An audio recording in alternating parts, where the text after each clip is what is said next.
Morning everyone, are you all good today? It's Tuesday here in Brisbane. Just been sent to a job. Looks like we've got a bit of flooding. So it looks like the water's going in here. The drainage in Australia is awful. Let me tell you that before you get here. So I don't know what's going on. It looks like they've dug that out for an eco drain. I'm assuming it floods. It looks like they dug it out a long time ago for an eco drain and they've just never put one in, either that or they've ripped it out. But it looks like water's going in the side of the building there and it's saturated some walls inside, so I've got to go in now and rip them out.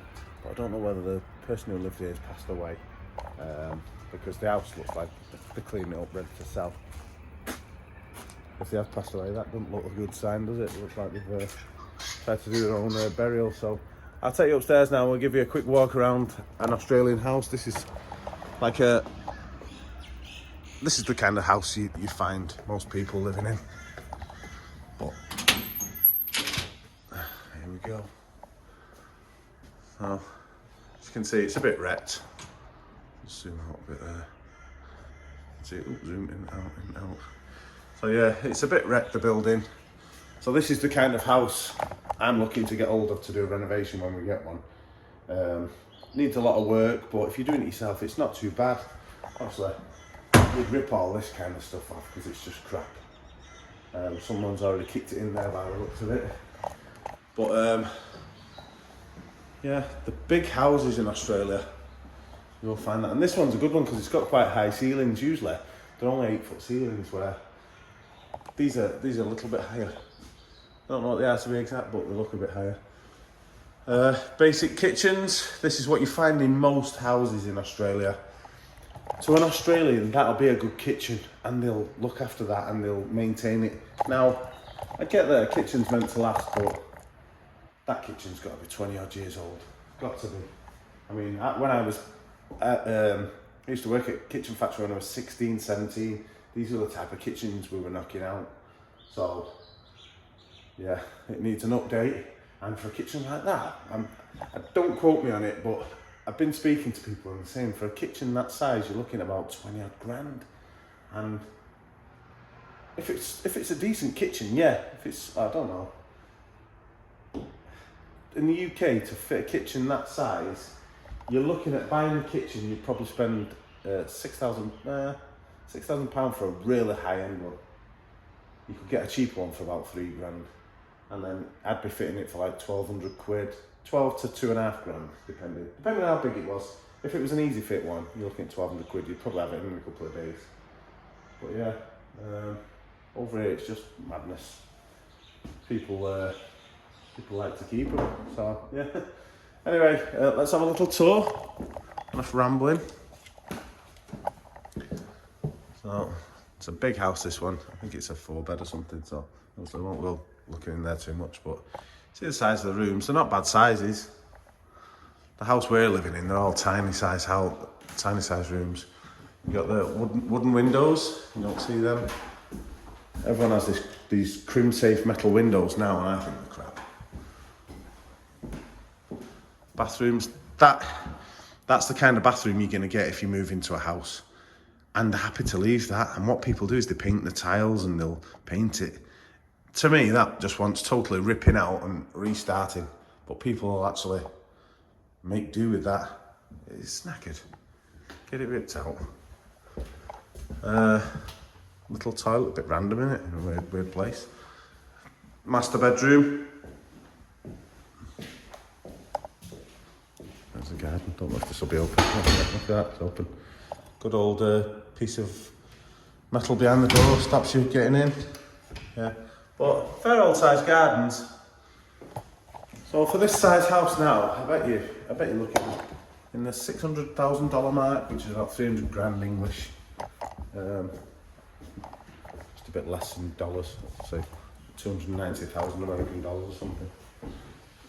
Well, the big houses for what you get, but a few years back you'd have been picking one of these up for 300,000 Australian dollars, which is about 150 English. Big jump in price now since COVID. It's just drove everything through the roof. So yeah, that's the upstairs anyway of the house. We'll go down and show you the real good bit. So it must have had it like This needs a bit of work doing, doesn't it? Jesus, fire hazard. So, yeah, there's the garden.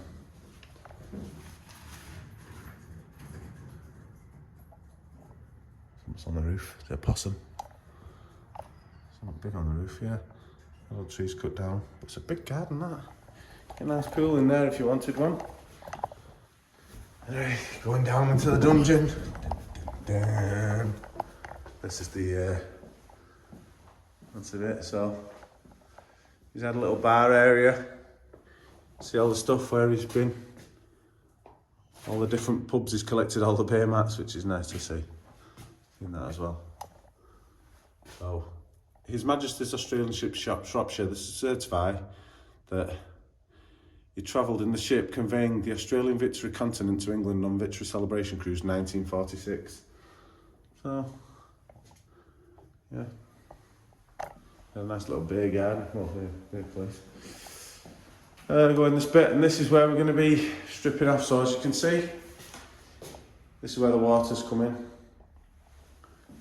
can see the garage door there.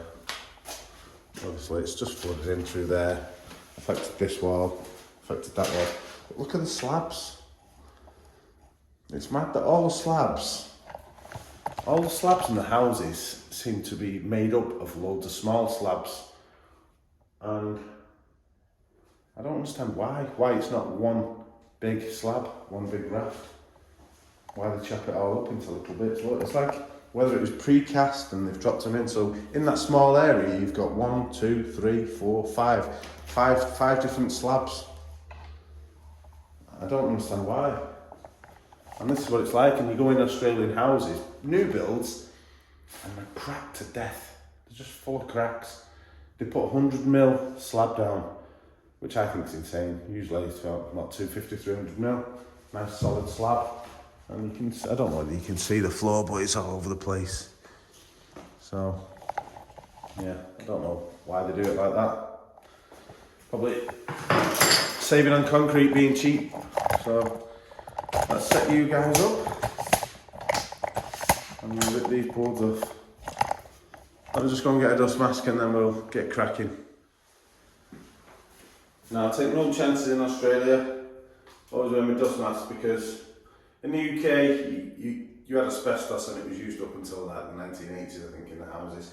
But they used to use it for like fire protection and things. So you'd find it on lagging on pipes or on the eaves of your house. They'd use it for pointing up your ridge tiles and things. But in Australia, they used it in a lot more stuff. So they use, it's like hardy board. They call it villa board, and they used to use that up until I think it was 1987 for the boards. So I don't know what these boards are. They've said they're hard boards, but I'm gonna have a look first and see what they are, because they could be cement board, and the cement board did have the asbestos in. So I'm gonna pull it off slowly, see if we can get it off. Don't want to start snapping the boards, because if you start snapping them, that's when it releases the fibres. If it is. If it does look like it, then I'll just phone the boss and tell him I'm not touching it. You need to get the asbestos crew out to sort it out. But yeah, in Australia it was used a lot more. So they used to use it for boarding on the inside. So this kind of stuff, what's the name of it? I can't think of the name of what it was called, but they had a name for the boards. It's by James Hardy boards, but it actually had a name, Fibro or something like that. So, get this mask on.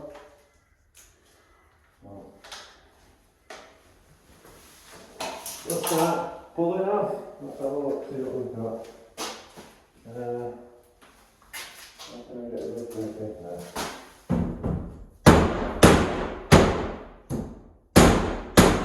It's alright, it's only hardwood, not too bad.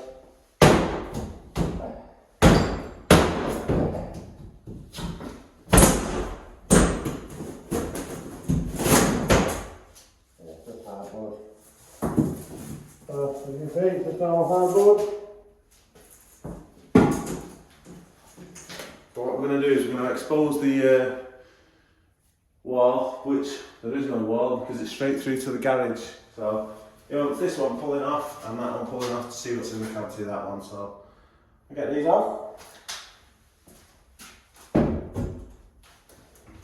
Let's take that one off.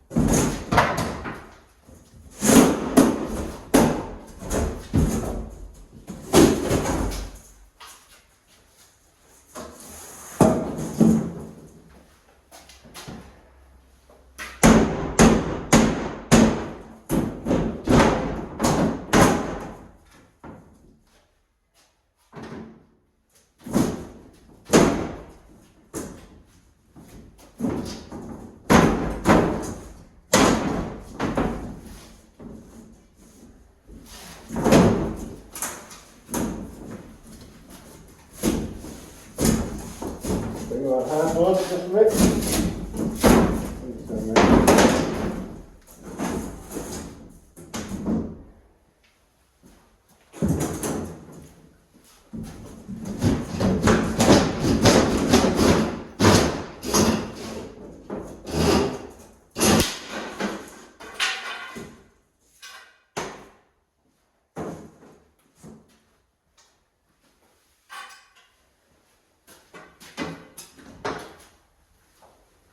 Right, that should be enough for what I need to remove, but here's how easy it is, what I've just explained to you. So I've ripped the hardboard off, and there's what you don't want to be messing with. So that more than likely will have asbestos in it. So that's the old cement board sheeting, and that is usually what has the asbestos in it. So this is why when you come to these houses, just take precautions with everything until you can actually see what you're dealing with. Always wear a mask, and always wear a mask anyway. It's not worth wrecking your lungs for work, because at the end of the day you come to work to earn money, so you can enjoy yourself, not so you can kill yourself. So yeah, well, that's all my boss wanted to see. Just wanted to see if there was any mould growing inside the cavity of the wall, and obviously it doesn't have. So it looks to me like the water's just come in, saturated the floor, soaked up into the hardboards, and that's as far as it's gone.